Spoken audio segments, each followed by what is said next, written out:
భావ ప్రకటన స్వేచ్ఛ అనేది భారతదేశంలో ప్రతి ఒక్కరికి ఉంది. కాకపోతే అది చట్టానికి లోబడి ఉండాలి. చట్టాన్ని మేరకుండా ఇంకెవరికి ఇబ్బంది కలగకుండా, ఎవరికీ నష్టం లేకుండా చేయగలిగేటువంటి భావ ప్రకటన ఎవరైనా ప్రదర్శించుకోవచ్చు, బాహాటంగా చెప్పుకోవచ్చు. అందుకోసం వాళ్ళు ఎంచుకునే ప్లాట్‌ఫామ్ ఏదైనా కావచ్చు.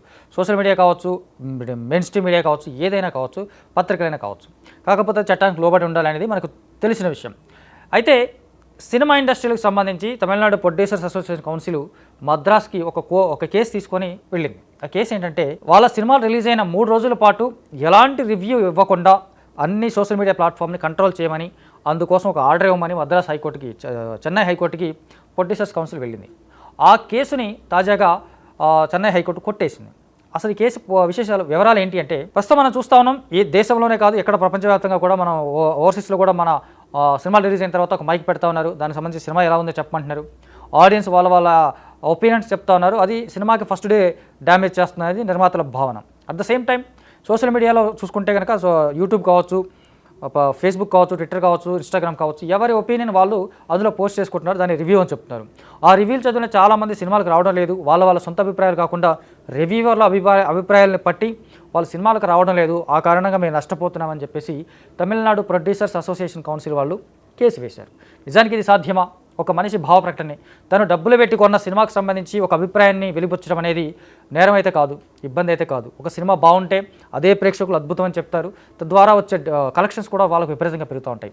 బాగుందా బాగాలేదా అని చెప్పడం, అది శుద్ధిమించి హద్దు మీరే అవి కనపడ్డప్పుడు చట్టపరమైనటువంటి చర్యలు తీసుకున్నటువంటి సందర్భాలు కూడా మనం చూసాం. కానీ అటు ఫేస్బుక్ను కానీ, ట్విట్టర్ని కానీ, ఇన్స్టాగ్రామ్ని కానీ, యూట్యూబ్ని కానీ కంట్రోల్ చేస్తూ ఎవరూ 3 రోజుల పాటు రివ్యూ ఇవ్వకుండా చెయ్యమని కోర్టును కోరడం అనేది ఒక రకంగా ఒక అతిశయోక్తి లాంటిది అనుకోవచ్చు. ఎందుకంటే అది సాధ్యం కాని పని. ఒక ప్రేక్షకుడు తన టికెట్ కొని డబ్బులు పెట్టి టికెట్ కొని ఆ సినిమా చూసిన తర్వాత అది ఎలా ఉందో తను ప్రకటించుకునే హక్కు అతనికి ఉంటుంది. ఆ హక్కుని కాదనే స్వేచ్ఛ కానీ, అధికారం కానీ కోర్టుకు కూడా ఉండదనేది వాస్తవం. ఎందుకంటే ఇది భావ ప్రకటన స్వేచ్ఛ కిందకు వస్తుంది. ఇది చట్టం లోబడి ఉంటుంది.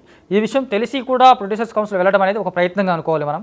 నిజానికి చాలామంది చెప్పుకునేది ఈ థియేటర్స్ దగ్గర వచ్చే రివ్యూస్, ఆ రివ్యూస్ కూడా కాలం చెల్లింది వాస్తవానికి. మన హైదరాబాద్లో ఐమాక్స్లో కానీ రకరకాల థియేటర్స్ దగ్గర చెప్తున్నటువంటి రివ్యూస్లో చాలా వరకు జెన్యూనిటీ ఉండట్లేదు అనేది వాస్తవం. జెన్యూనిటీ మోస్ట్ ఆఫ్ ది సినిమాలు, చాలా వరకు సినిమాస్ అన్నీ కూడా అక్కడ చెప్పే రివ్యూస్ అన్నీ కూడా పాజిటివ్గానే ఉంటున్నాయి. దానివల్ల ప్రొడ్యూసర్స్కి వచ్చే లాభమే తప్ప నష్టమైతే కాదు. అలాగే ఫేస్బుక్లో రాయడం అనే దాన్ని కానీ, ఇన్స్టాగ్రామ్లో పెట్టుకోవడం అనే దాన్ని కానీ ఎవరు కంట్రోల్ చేసే అవకాశం లేదు, అధికారం కూడా లేదు. అది భావ ప్రకటన స్వేచ్ఛ. అందుకని ఈ కేసుని మద్రాస్ హైకోర్టు కొట్టివేసింది. సో ఫర్దర్గా వీళ్ళు సుప్రీంకోర్టుకి వెళ్ళినా ఇదే జరుగుతుంది. ఎందుకంటే ఆ చట్టానికి ఈ భావ ప్రకటన స్వేచ్ఛకు సంబంధించినటువంటి హక్కు ప్రజలందరికీ ఉంది కాబట్టి దాన్ని కాదనే హక్కు కోర్టుకు కూడా ఉండకపోవచ్చు. ఒకవేళ సుప్రీంకోర్టు వరకు వీళ్ళు వెళ్తే అక్కడ నుంచి ఎలాంటి నిర్ణయం వస్తుందో కానీ ప్రస్తుతానికైతే ఈ కేసుని చెన్నై హైకోర్టు కొట్టివేసింది. అంచేత రివ్యూస్ చెప్పేవాళ్ళు చెప్పుకోవచ్చు, కాకపోతే పరిధి దాటకుండా, సినిమాలకు డ్యామేజ్ కాకుండా కొంత బాధ్యతాయుతంగా రివ్యూస్ చెప్పుకుంటే రివ్యూస్ కూడా మంచిది అనేది ఒక రకమైన అభిప్రాయంగా చాలామందిలో ఉంది. దీన్ని అసలే ఆపేయాలనడం అనేది ఇంపాసిబుల్, అస్సలు ఎట్టి పరిస్థితులు ప్రాక్టికల్గా సాధ్యమయ్యే విషయం కాదు.